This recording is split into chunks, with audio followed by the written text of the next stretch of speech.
Ito po ang gateway system, ang first way to earn sa GMAT.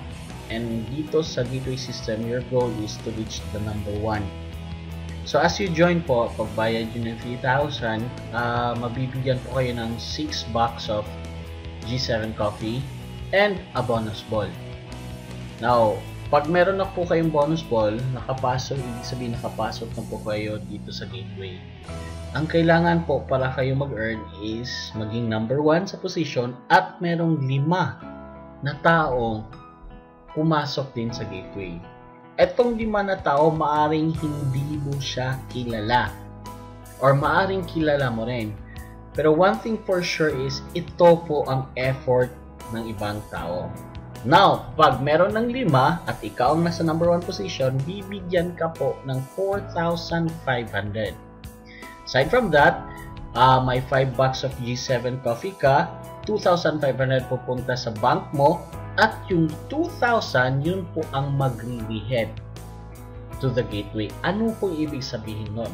Ang ibig sabihin nun po is, ikaw, papasok ka ulit sa nakikita nyo dyan sa gateway.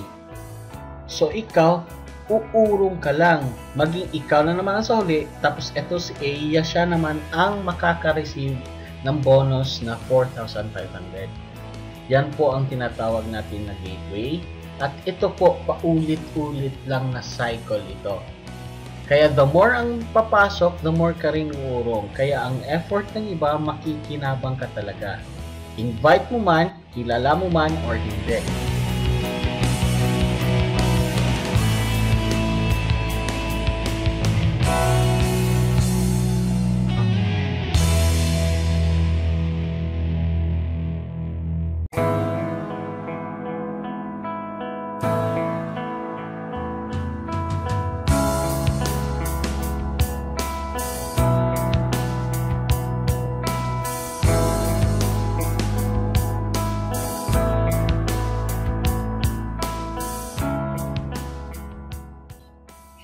Okay, magandang umaga po.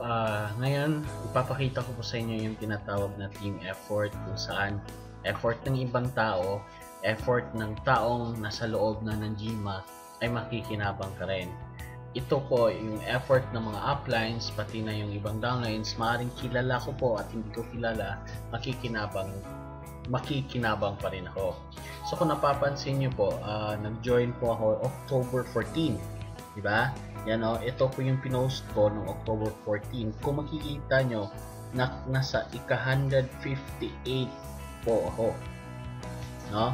Tapos ngayon po, October 17, so 1, 2, 3, pang 3 araw ko, titingnan natin yung position ko. Kung titingnan mo, ito po ako, ito yung account number ko. Pag i-click ko po itong position ko, lalabas po dito na nasa 151st na po ako. So that means sa loob ng 3 araw, umurong ng 7 positions ang linya. So nasa 151st ngayon. Paano nangyari yun? Ito po dahil sa effort ng team. Kumbaga, sila ang nag-invite, pero dahil nag-invite sila, nakinabang din ako. Uurong din ako konti-unti yung linya ko po. Kaya dito po, masasabi ko po sa inyo na dito, team effort po talaga.